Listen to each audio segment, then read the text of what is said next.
you know, things are going to get pretty horrible in the next 50 years. I don't want a black pill. I don't want a black pill.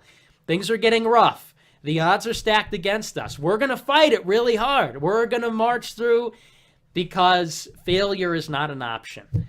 But it's hard not to see what we're up against and get a little dismayed. It's those things. I mean, that's really how they break your back. That's how they demoralize you, because it's not sufficient that they, you know, it'd be one thing if we were in like Russia.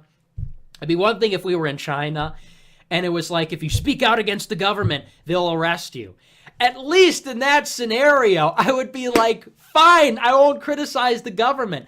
But you've still got a beautiful family. And they're encouraging you to have a family. And, you know, you've still got a great environment. You get to go to the park, or you're on a farm. Even if you're poor, you're on a farm. You're free from technology, from industrial society. And all you have to do is not criticize the government.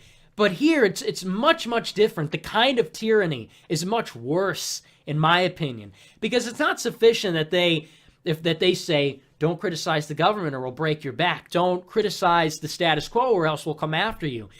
What they effectively do is they buy your childhood home and take a in the middle of the living room. I mean, that's effectively what they do. They take all the things that you enjoyed, they take all the things that you care about, any possible escape from the brainwashing, and they completely pervert and destroy it. And that's why it makes it a very difficult thing. I mean, for some people, it's movies. For some people, it's music. For a lot of people, it's the gamer thing. Gamergate is what kicked a lot of this off, because men, white men in particular, who liked the video games, that was their last resort. That was their last refuge where they could get away from the constant Chinese water torture, feminism and Black Lives Matter. And you know, these are only the most superficial and popular expressions of it. And it reached them, and they said, you know what, we had enough.